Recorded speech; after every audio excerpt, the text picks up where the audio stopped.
Hello everybody and welcome to Parks Bros. It's Drew here, and it's finally that time to rank all 101 roller coasters across California, Arizona, and Nevada based off of your votes.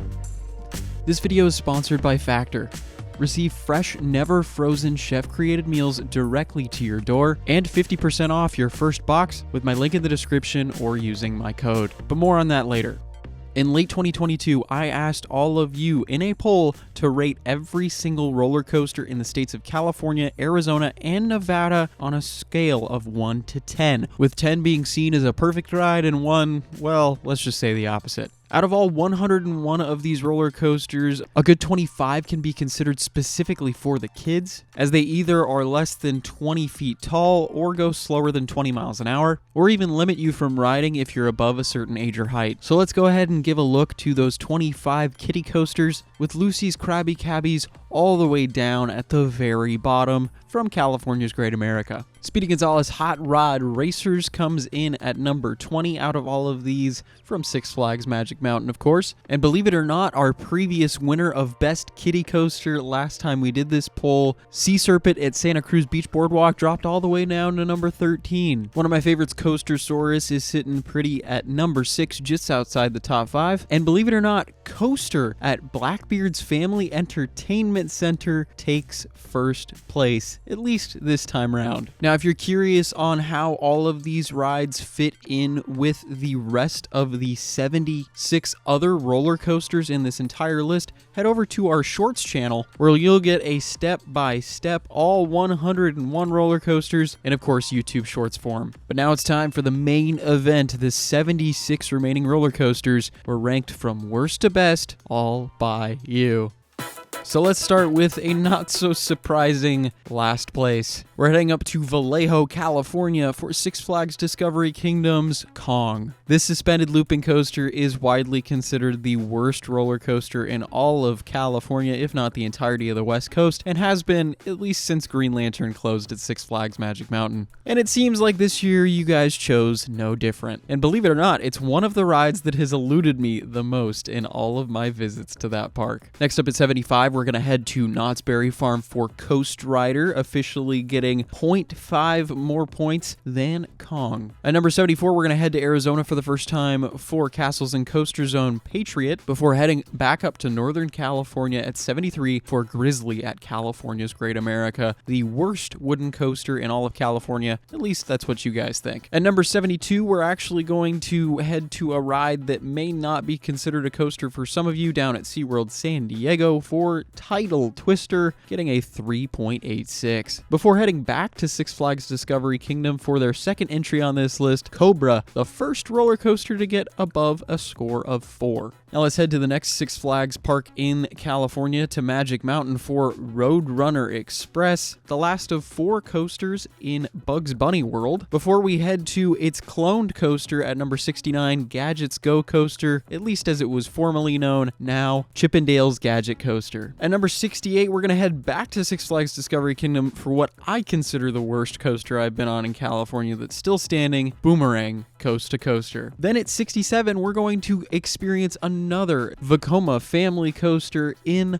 Merlin's Revenge at Castle Park, exactly the same as Chippendales and Roadrunner Express. At number 66, we're going to head back to the Disneyland Resort for Goofy's Sky School, not quite getting a 5, before going to experience another Wild Mouse coaster, specifically Psycho Mouse at California's Great America, getting a 4.98. At 64, we're going to go back to Arizona, to Northern Arizona, and their newest roller coaster, Canyon Coaster, getting a perfect 5. Before we go just northwest to one of the most infamous roller coasters in the world, that's Big Apple Coaster at New York, New York in Las Vegas, Nevada. While we're heading west, might as well go all the way to Knott's Berry Farm for Jaguar, coming in at number 62, before going back a little bit to the east for Screamin' Demon at Castle Park in number 61. At 60, we're going to head to Universal Studios Hollywood for their first entry on this list. That's right, Flight of the Hippogriff, the Harry Potter-themed roller coaster in California, before traversing up the hill to Six Flags Magic Mountain for number 59, Gold Rusher, the oldest non-kiddie coaster at the park. At number 58, we're going to head to Adventure City in Anaheim, California for Rewind Racers, the first Gerstlauer manufactured roller coaster in all of California, before heading to the Pacific Ocean and more specifically Pacific Park at the Santa Monica Pier for number 57, West Coaster, which arguably has one of the most beautiful views of the Pacific Ocean possible. This is all before we head down to the newest southernmost coaster in California, Super Grover's Boxcar Derby. Believe it or not, it is not a kiddie coaster according to my specifications, as it's 24 feet tall,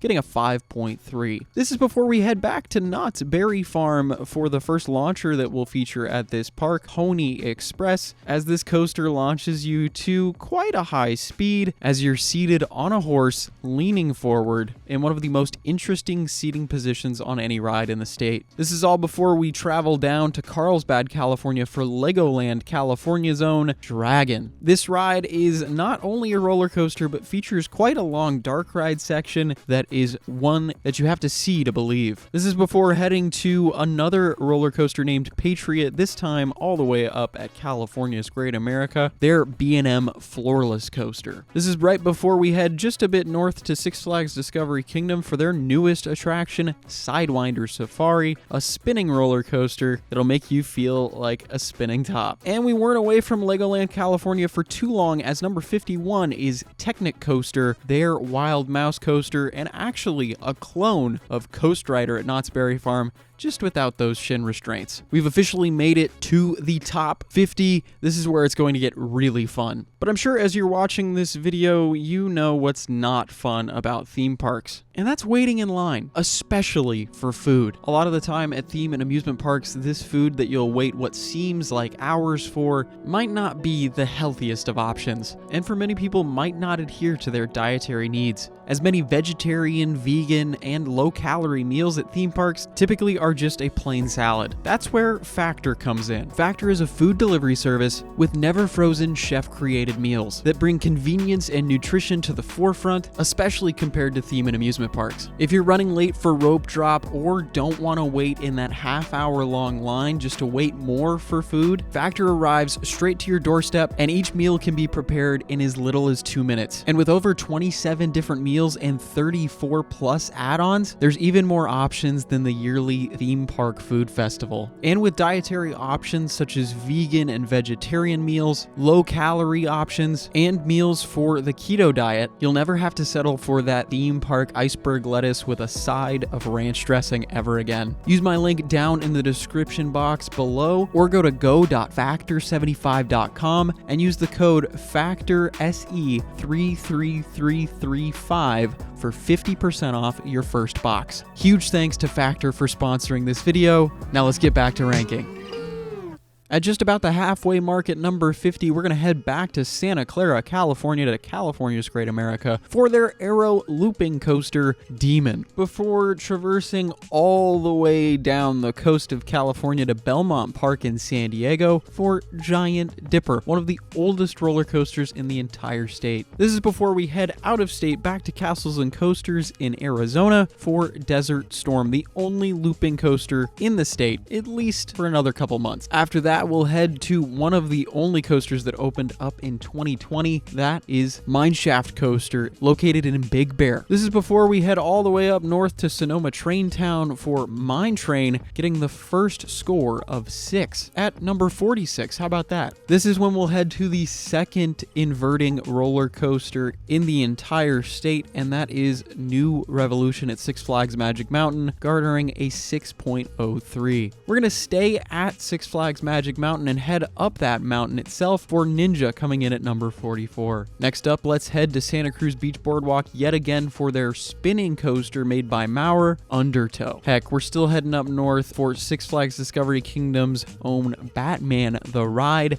the only SNS 4D free spin in all of California. We've already checked out the southernmost roller coaster in the state, so let's check out the northernmost, and that is Crazy Dane Coaster at Scandia Amusement Park, Sacramento. At number 40, it's getting a little smelly, I think, as we're going to head to Gilroy, the garlic capital of the world, for Gilroy Gardens and their mine coaster, Quicksilver Express. At number 39, we're going to head back to SeaWorld San Diego for their first coaster, Journey to Atlantis. This one might get you a little wet. It residing right next to the parking lot is alluding to number 38. We're going to go back to Six Flags Magic Mountain for their B&M floorless coaster, Scream. Just before, at number 37, heading directly next door to Goliath, the Giovanola hyper coaster that towers above much of that park. Speaking of towering, we are going to head right next door to the one ride that dwarfs it, Superman Escape from Krypton, the tallest and fastest roller coaster on this entire list at 100 miles an hour and 415 feet tall. Guess what? We're going to stay at Six Flags Magic Mountain for number 35. I mean, they do have 20 roller coasters after all, for Viper, their Aero Mega Looping coaster, and the final one of that model. This is all before we head to the most influential ride on this entire list, and that would have to be Matterhorn bobsleds at Disneyland, as it was the first roller coaster to feature tubular steel track, and it got a 6.604. Now, I mentioned that last couple decibel points because at number 33, the Riddler's Revenge at Six Flags Magic Mountain at a 6.606. At number 32, we're going to head to the Heavenly Mountain Resort in South Lake Tahoe, just across the Nevada border, for Ridge Rider Mountain Coaster. At 31, we're going to stay in the Sierra Nevada, well, not exactly, at least theming-wise, for Sierra Sidewinder at Knott's Berry Farm, another great spinning coaster. Now, this is where the scoring gets really tight again, as that scored a 6.9067. As number 30, the Flash Vertical Velocity at Six Flags Discovery Kingdom scored a 6.9069, just barely beating out Sierra Sidewinder. This is all before we head back to Las Vegas, and more specifically to Circus for Canyon Blaster, their Aero Looping coaster. And then down to Mission Bay we go yet again for number 28, Electric Eel, their premier Skyrocket 2 coaster, the first ride to score over a 7. At number 27, we're going to go to Disneyland Resort yet again for Big Thunder Mountain Railroad, my personal favorite of the mountains there. As number 26 is Batman the Ride at Six Flags Magic Mountain, I believe the first B&M inverted coaster on this entire list. Oh my goodness. All right, I think we need a little bit of a breather. We've made it to the top 25. Oh my gosh, I can't believe it's going by so quick. Are there any placements that shock you? Let me know down in the comments. And heck, why not guess what you think the top 5 is going to be right now? You do it yet? Awesome. All right, let's go. At number 25 is sadly a ride that closed last year, but since it did operate last year when we were voting, I included it in this list, and that is Montezuma's Revenge, the Schwarzkopf looping coaster that resided at Knott's Berry Farm for a long time, over 4 decades. Before we go back to Six Flags Discovery Kingdom and their Skyrocket 2, Superman Ultimate Flight. Speaking of Six Flags, let's go to Magic Mountain for their only wooden coaster. That's right, Apocalypse, the ride scoring a 7.35. At a 7.37, number 22, we're going to go to Universal City for Universal Studios' own Revenge of the Mummy, a great dark ride / coaster. It's now the time to visit Nevada for the final time on this list. At number 21, we're going back to Circus for El Loco, the S&S El Loco coaster, which gives some crazy hang time. I can't wait to ride this one eventually. All right, we've made it to the top 20, and we're going to ride something that was built in the 1920s, Giant Dipper at Santa Cruz Beach Boardwalk. This is all before heading back to CGA, California's Great America, for their B&M inverted coaster, Flight Deck. At 18 is one of the longest roller coasters on this list, and actually the longest roller coaster in the world with an inversion.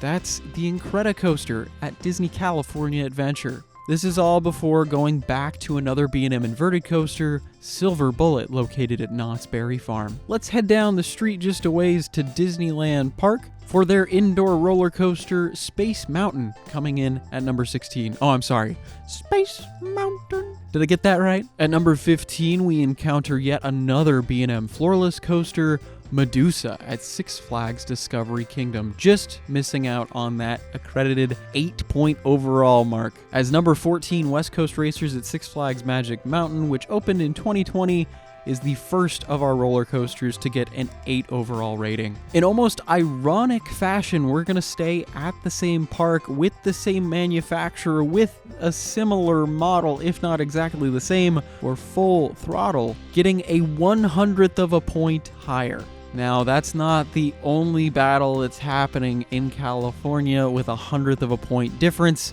with similar models, as number 12 is Emperor at SeaWorld San Diego, the tallest, fastest dive coaster in all of California with a score of 8.14. Now, the steepest dive coaster in all of California, Hang Time at Knott's Berry Farm, gets just ahead at number 11 with an 8.15. Some of these scores are ridiculously close as we head straight back down to SeaWorld San Diego for what was rated the best coaster there, Manta, with an 8.18. Since we're in the top 10, now is when we're going to see some gaps in the scoring, as number 9 is the Joker, our first RMC on this list, located at Six Flags Discovery Kingdom, scoring an 8.49. This is before we head just south again to California's Great America and their much better wooden coaster, Gold Striker. At number 7, we're actually going to experience the newest roller coaster on this entire list, and that's Wonder Woman Flight of Courage, which opened in midsummer last year at Six Flags Magic Mountain, already scoring an 8.83. Pretty high remarks in its first year. And it would be maybe 1 or 2 spots higher if Accelerator did not exist at Knott's Berry Farm, the quickest launch in all of the state, going 0 to 82 miles an hour in 2.3 seconds. This thing's exhilarating when it's open. And 0.04 points above that is Tatsu at Six Flags Magic Mountain, our B&M flying coaster in the state. Absolutely an exhilarating experience that will literally take your breath away with its giant pretzel loop. I can't believe we've already made it to the top 5. Did you expect Tatsu in there? If you did, go ahead and give yourself a pat on the back as we head into the same park just a little ways away to X2, the first roller coaster on this list to get a 9 overall score. This thing flips you sideways, backwards, forwards, and all around as you traverse one of the most insane layouts possible, which will even plummet you straight towards the ground from over 200 feet in the air. This thing is something you have to experience to believe, but I will say it is definitely not for the faint of heart, and it is easily the most intense ride in all of the state. This is before we head to yet another super intense ride that is also red at California's Great America, Railblazer. This RMC Raptor coaster is a single rail model that will knock your socks off. Oh my goodness.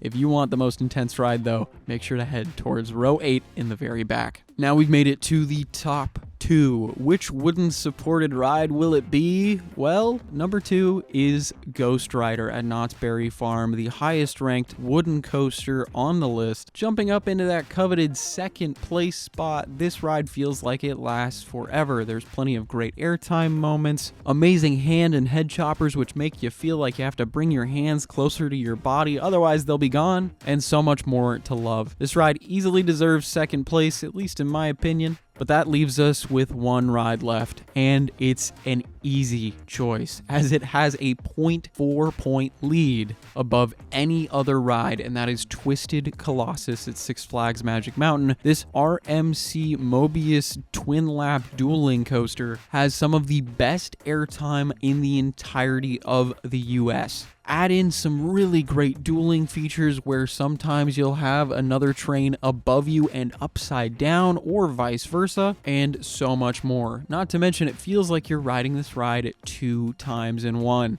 It's such a fun experience, especially when you're dueling, and combines some of the best aspects of some of the rides we've talked about in the top 10 to the perfect degree. And that's why you guys voted it number 1 yet again. So I hope you all enjoyed our overall ranking of all 100 roller coasters in California, Nevada, and Arizona for this year. What was the biggest surprise? Let me know down in the comments. I'd love to hear your thoughts. And if you're still watching at this point, make sure to head down there and press that red subscribe button. I would really appreciate it. We're hoping to get to 20,000 subscribers by the end of the year. I think that'd be really cool. But with that, I wanted to say a huge thank you to today's sponsor, Factor. And of course, you all for watching. I really do appreciate you. But until next time, we'll see you on the next ride.